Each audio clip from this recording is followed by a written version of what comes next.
ल साथीहरू, आजको क्लासमा हामी क्यास फ्लो स्टेटमेन्टको न्युमेरिकल गर्छौँ।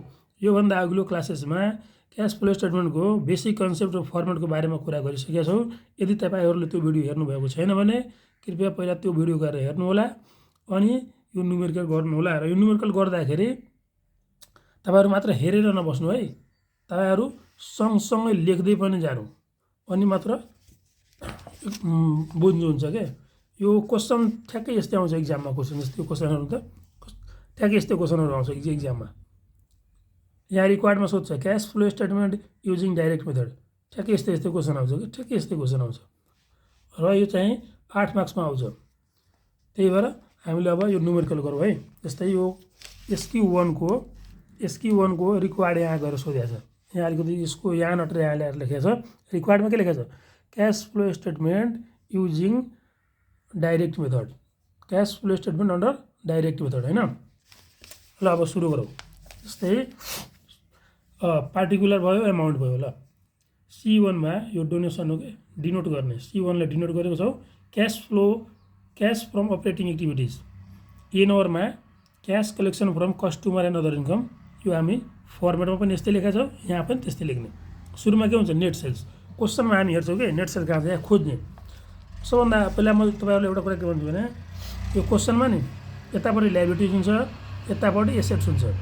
जस्तै लाइबिलिटिजको फर्स्ट इयर सेकेन्ड इयर, त्यसै गरी एसेट्सको फर्स्ट इयर सेकेन्ड इयर होइन। अनि यतापट्टि यो एडिसनल इन्फर्मेसन दिएको हुन्छ। अनि तपाईँहरूले एउटा कुरा म सोध्छु, यो सेल्सको कुरा यो ब्यालेन्स सिटमा आउँछ कि बाहिर हुन्छ? पक्कै पनि बाहिर हुन्छ, किनभने ब्यालेन्स सिटमा मात्र कि त एसेट्स हुन्छ कि त लाइबिलिटी हुन्छ। ब्यालेन्स सिटमा कि त एसेट्स हुन्छ कि त लाइबिलिटी हुन्छ। त्यो दुईवटा कुरा बाहेक ब्यालेन्स सिट त अरू केही हुँदैन हो। सेल्स हामी एडिसनल इन्फर्मेसनमा गएर हेर्छौँ। यहाँ सेल्स रेभेन्यू कति दिएको छ? सेल्स रेभेन्यू 54,000 दिएको छ होइन।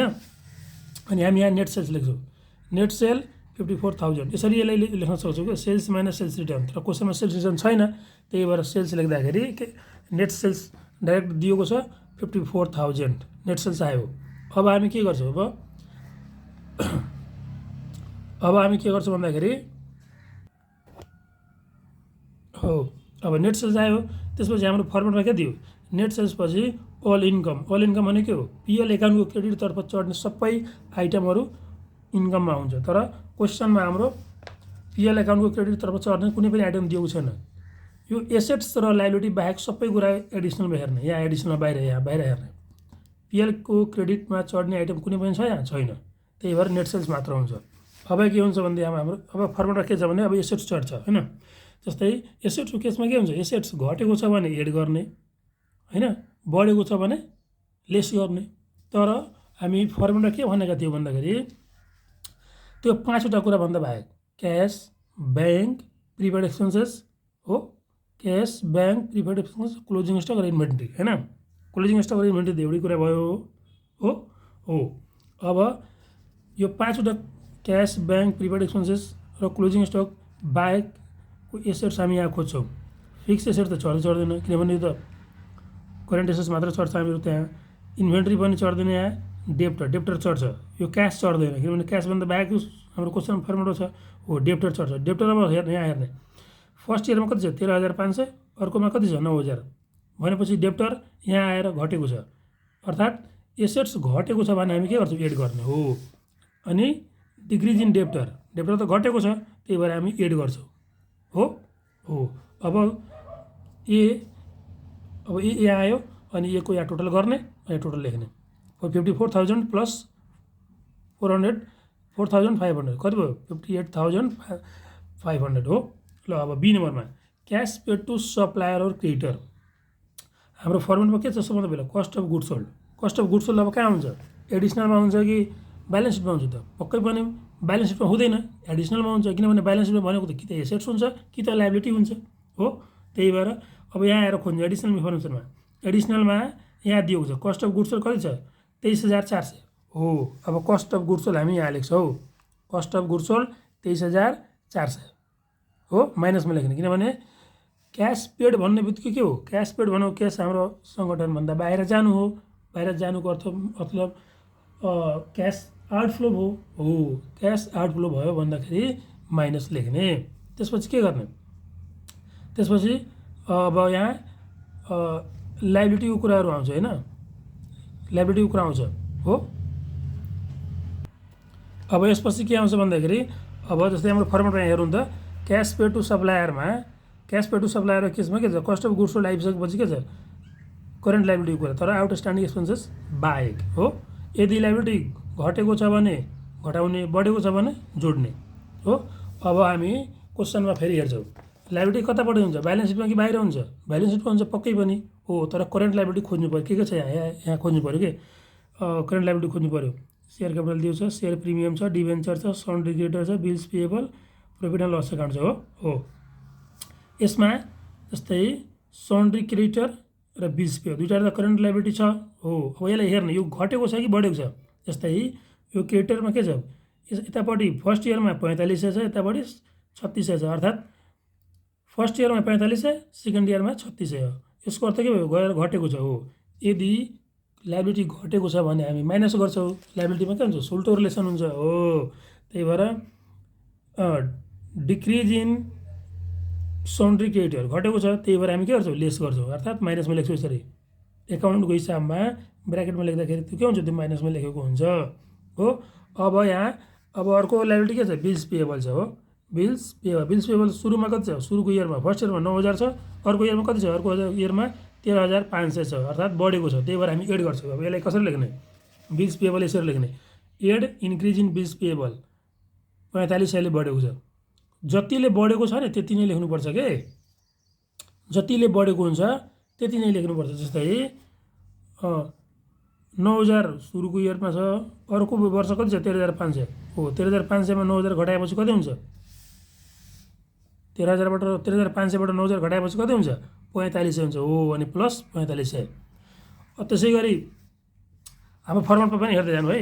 जस्तै हामीले के भनेको थियो, करेन्ट लाइबिलिटी तर आउटस्ट्यान्डिङ ब्याक, आउटस्ट्यान्डिङ त क्वेसनमा पनि दिएको छैन, करेन्ट लाइबिलिटीको त कुरा सक्यो होइन। अब अर्को कुरा जस्तै हामी माथि यो एसेट्समा नि 5वटा कुराभन्दा बाहेक भनेको थियो होइन, cash, bank, prepaid expenses, closing stock हो। अब यो क्लोजिङ स्टक यहाँ आएर चढ्छ, किनभने यो सप्लायरसँग सम्बन्धित कुरा छ, त्यही भएर क्लोजिङ स्टक यहाँ आएर चढ्छ हो। अब क्लोजिङ स्टक आएर हामी खोज्ने कि क्वेसनमा, क्लोजिङ स्टक यहाँ छ कि, क्लोजिङ स्टक भन्नु र इन्भेन्ट्री भन्नु एउटै कुरा हो। अब फर्स्ट इयरमा कति छ, 4500 छ, सेकेन्ड इयरमा कति छ, 9000 छ हो। 4500बाट 9000 अर्थात् इन्भेन्ट्री बढेको छ। अनि हाम्रो रुल्स के छ, यदि एसेट्स बढेको छ भने हामी माइनस गर्छौँ। कतिले बढेको छ हेर्नु त, 4500बाट 9000 भएको छ भन्दाखेरि 4500 ले बढेको छ। अब यसलाई यसरी लेख्छौँ, बढेको छ भने हामी घटाउँछौँ, इन्क्रिज इन क्लोजिङ स्टक हो।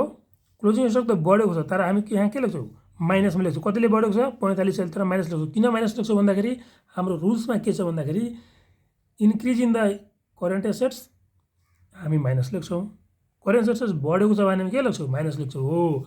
अब अरू कुरा केही छैन। अब के बीको टोटल गर्ने, यहाँ यो सबैलाई सोल्भ गरेर यहाँ लेख्ने। जस्तै यो दुईवटा माइनसमा छ, यो प्लसमा छ, यो माइनसमा छ। तपाईँहरू क्यालकुलेटरमा यसै गरी थिच्नु होला है, यसलाई माइनसमा थिच्नु, यसलाई माइनसमा थिच्नु, यसलाई प्लसमा थिच्नु, यसलाई माइनसमा थिच्नु, अनि इक्वल टु गर्नु, ठ्याक्कै यति आउँछ हो। अब सीमा के छ, cash paid to employee and other expenses. Cash paid to employee other एक्सपेन्सेसमा के कुरा चढ्छ, हामी फर्मेट पनि हेर्दै जानु है। Cash paid to employee and other expenses format हेर्नु त, यहाँ अपरेटिङ एक्सपेन्सेस, एडिएम भनेको administrative expenses, selling and distributions होइन, इन्ट्रेस्ट पेड, ट्याक्स पेडको कुराहरू चढ्छ, यतापट्टि प्रिपेड एक्सपेन्सेस चढ्छ, आउटस्ट्यान्डिङ चढ्छ होइन। अब हामी क्वेसनमा यहाँ आएर खोज्छौँ कि एडिसनल इन्फर्मेसनमा यो कुरा अपरेटिङ एक्सपेन्सेस होइन, सेलिङहरू, यो कुराहरू आएर यहाँ हामी क्वेसनमा आएर खोज्छौँ। जस्तै क्वेसनमा कता छ, अपरेटिङ एक्सपेन्सेस दिएको छ, यो चढ्छ। त्यसै गरी यो ट्याक्स पेड छ होइन, यो पनि चढ्छ। यो डिभिडेन्ड पेड त लास्टतिर गएर चढ्छ होइन। अनि अपरेटिङ एक्सपेन्सेस 9000 छ, ट्याक्स पेड कति छ, 3600 छ हो। एडिसनलमा दिएको छ, यो हाम्रो यहाँ चढ्छ, cash paid to employee and other expenses. जस्तै अपरेटिङ एक्सपेन्सेस कति छ, 9000, माइनसमा लेख्ने। पेड भनिएको छ भने के, माइनस, डाइरेक्ट माइनसमा लेख्ने हो। अब ट्याक्स पेड कति छ, 3600 क्वेसनमा दिएको छ, ट्याक्स पेड कति छ, 3600 हो। 3600 त्यहाँ गएर माइनसमा लेख्ने, जस्तै यहाँ लेख्ने यसरी के, ट्याक्स पेड 3600 माइनसमा लेख्ने। अरू कुरा यहाँ छैन। जस्तै हामी अब हाम्रो फर्मेटमा के छ, फर्मेटमा धेरै कुराहरू छ हैन। यो प्रिपेड एक्सपेन्सेस कुराहरू लेख्ने, आउटस्ट्यान्डिङको, तर क्वेसनमा त्यति सबै कुरा, यो क्वेसनमा नि सबै कुरा दिएको हुँदैन नि, हो केही कुरा मात्र दिएको हुन्छ के। अनि त्यसै अनुसार हामी सोल्भ गर्दाखेरि पनि त्यसै अनुसार हामीले गर्नुपर्छ। अब सी नम्बर पनि क्लोज भयो। सी नम्बर यहाँ लेख्ने, सी टोटल गर्ने, यसलाई कसरी सोल्भ गर्ने, माइनस क्यालकुलेटरमा यसै गरी थिच्नु होला, -9000 - 3600 अर्थात् 12600 माइनसमा हुन्छ यसलाई। अब यो C1 को टोटल गर्ने, C1 को टोटल कसरी गर्ने, A + B + C अर्थात् A + B + C। क्वेसन के अरे क्यालकुलेटरमा तपाईँहरू यस्तै थिच्नु होला, 58500 प्लस यो त माइनसमा छ, प्लस र माइनस माइनस हुन्छ, हो 24300, त्यसै गरी -12600, यो सबै यो दुईवटा माइनसमा छ, यो प्लसमा छ होइन। यो जस्तो छ त्यस्तै तपाईँहरू क्यालकुलेटरमा थिच्नु होला। यो तिनटैको सम गर्दाखेरि 21600 आउँछ हो। अब हाम्रो के हुन्छ, अब यो C2 को कुरामा आउँछ क्या। जस्तै हामी फर्मेट पनि हेर्दैनौँ कि एकचोटि सके पछाडि नि एकदम मजाले हामी गर्न सक्छौँ क्या। जस्तै C2 मा के छ, क्यास फ्रम इन्भेस्टिङ एक्टिभिटी। यसमा हामी दुईवटा कुरा मात्रै चलाउँछौँ, कि सेल्सको कुरा कि पर्चेजको कुरा। यदि सेल्स छ भने प्लसमा चढाउने, सेल्स छ भने केमा चढाउने, प्लसमा चढाउने, पर्चेज छ भने माइनसमा चढाउने। किनभने सेल्स गर्दाखेरि पैसा आउँछ, पर्चेज गर्दाखेरि पैसा जान्छ हो। अब हामी यहाँ क्वेसनमा आएर यहाँ खोज्छौँ कि जस्तै के कुरा छ, यहाँ पनि हाम्रो एउटा यहाँसम्म पनि दिएको छ कि, यहाँ पनि दिएको छ एउटा पर्चेज अफ फिक्स एसेट्स हो। Purchase of fixed assets C2 मा गएर चढ्छ हैन। जस्तै C2 मा यहाँ क्यास फ्रम इन्भेस्टिङ एक्टिभिटिज हो, purchase of fixed assets. Purchase of fixed एसेट्सको अर्थ पर्चेज गर्दाखेरि त क्यास भएर जान्छ, त्यही भएर यो माइनसमा हामी लेख्छौँ, -18000। अब अरू कुरामा दिएको छैन, इन्भेस्टमेन्टको कुराहरू दिएको छैन, त्यही भएर यति मात्र चढ्छ यहाँ। त्यही भएर यो माइनसमा लेख्छौँ 18000, यहाँ 18000 माइनसमा आयो। यो 18000 कति केमा आयो, माइनसमा। C2 को भ्यालु कति आयो, यति आयो ल। अब C3 अर्थात् cash from financing activities. Financing एक्टिभिटीमा के भनेको थिएँ मैले, दुईवटा कुराहरू यसमा हुन्छ कि, एउटा सेयरको कुरा, अर्को के अरे सेयरको कुरा, लङ टर्म लोनको कुराहरू, डिभेन्चरको कुराहरू। यदि यिनीहरू इस्यु भएको छ भने अर्थात् बढेको छ भने, इस्यु भन्नुको अर्थ इन्क्रिज भएको छ भने प्लस, तर डिक्रिज भएको छ भने माइनस हो। अब क्वेसनमा हामी आएर खोज्छौँ सेयर क्यापिटलको। जस्तै सेयर क्यापिटल यहाँ छ, सेयर क्यापिटल त्यसलाई ब्यालेन्स सिटमा हुन्छ हो। फर्स्ट इयरमा 45000, सेकेन्ड इयरमा 54000 अर्थात् यो बढेको छ हैन, इस्यु भएको छ हैन। त्यहाँ क्वेसनमा के अरे हामी सोल्भ गर्दाखेरि के लेख्ने, इन्क्रिज इन सेयर क्यापिटल अथवा इस्यु अफ सेयर क्यापिटल। यसै गरी के इस्यु भन्नुको अर्थ इन्क्रिज अफ सेयर क्यापिटल। कतिले बढेको छ हेर्नु त, 45000 छ, त्यसपछि 54000 छ, कतिले 9000 ले बढेको छ। त्यही भएर +9000 प्लस कति 9000 हैन, +9000 लेख्ने। त्यसै गरी सेयर प्रिमियम पनि दिएको छ हैन, सेयर प्रिमियम कतिले बढेको छ, 4500 छ, 5400 ले बढेको छ हैन। यसमा पनि issue of share premium, issue of share premium 900 ले प्लस गरेर लेख्ने। अब के छ, अब के छ हेर्नु त। अब डिभेन्चर छ, डिभेन्चर कति, सुरुमा 9000, पछि कति, पछि अर्थात् पछि 0 भयो हैन, यो 0 अर्थात् घटेको छ। घट्नुको अर्थ के, हामीले के भन्छौँ, डिक्रिज हो। डिक्रिज भनेको यहाँ हामीले रिडेम्सन भनेर लेख्छौँ हो, रिडेम्सन अफ डिभेन्चर। कतिले घटेको छ, 9000 ले, सुरुमा 9000 छ अनि पछि गएर 0 छ, कतिले घट्यो, 9000 ले घट्यो हो त, -9000 बढेको छ त्यही भएर प्लस, घटेको छ त्यही भएर माइनसमा लेख्यो हो।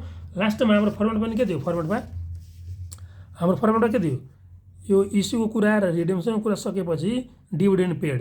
डिभिडेन्ड पेड जहिले पनि लास्टमा हुन्छ, डिभिडेन्ड पेड जहिले पनि लास्टमा हुन्छ। यो कुरा तपाईँहरू दिमागमा राखिराख्नु, डिभिडेन्ड पेड लास्टमा हुन्छ। डिभिडेन्ड पेड क्वेसनमा कति छ, 9000, डिभिडेन्ड पेड 9000, त्यही भएर डिभिडेन्ड पेड -9000। अब यसलाई तपाईँ क्यालकुलेटर थिच्नु, +9000 +900 -9000 -9000 यति आउँछ, 8100 माइनसमा आउँछ हो। यसपछि हाम्रो के छ फर्मेटमा हेर्नु त, नेट चेन्ज। नेट चेन्ज कसरी आउँछ, यो तिनटैको सम गर्ने, C1 + C2 + C3 हो। तिनटैको सम गर्ने, यहाँ हेर्नु त, तिनटैको सम गर्दाखेरि C1 + C2 + C3 को सम गर्दाखेरि -4500 आउँछ हो। अब त्यसपछि हाम्रो फर्मुला के छ, add opening balance of cash and bank मैले यहाँ लेखेको छु, तर तपाईँहरू इक्जाममा लेख्दाखेरि एड ओपनिङ ब्यालेन्स अफ क्यासको ओपनिङ ब्यालेन्स एड गर्नुहोस्। क्यासको ओपनिङ ब्यालेन्स, क्यास कहाँ हुन्छ, क्यास एसेट्स हो, क्यास त ब्यालेन्स सिटभित्र हो, क्यास यहाँ हो। ओपनिङ ब्यालेन्स यसको यो हो, क्लोजिङ ब्यालेन्स यसको यो, यसरी बुझ्नुपर्छ के। सुरुको ओपनिङ हुन्छ, यो यतापट्टिको क्लोजिङ हुन्छ हो। क्यासको ओपनिङ 9,000 छ, एड गर्ने 9,000 हामी एड गर्छौँ। अब -45,000 प्लस 9,000 गर्दाखेरि कति आयो? 45,000 हो। यो 45,000 क्लोजिङ ब्यालेन्स भयो र यो 45,000 क्वेसनमा दिएको 45,000 यदि मिल्यो भने तपाईँको एन्सर सही हो, तपाईँको हिसाब सही हो, तपाईँले गर्नुभएको सल्युसन एकदम सही हो। यति गरिसके पछाडि तपाईँले इक्जाममा 8मा 8 आउँछ। यति गरिसके कति आउँछ? 8मा 8 आउँछ। त्यही भएर तपाईँहरू यो भिडियो हेर्दै गर्दाखेरि सँगसँगै लेख्दै पनि जानु, किनभने हेर्दाखेरि त लाग्छ गर्न सकिन्छ, तर पछि गएर कलमले लेख्दाखेरि हातै चल्दैन के। त्यही भएर सँगसँगै लेख्दै जाँदा राम्रो हुन्छ। एक दुईचोटि प्र्याक्टिस गरेपछि झन् राम्रो हुन्छ। यसलाई यति भन्दै आजको क्लास हामी सिद्ध्यायौँ। अर्को भिडियोमा अर्को समस्या लिएर आउँछौँ। हस्।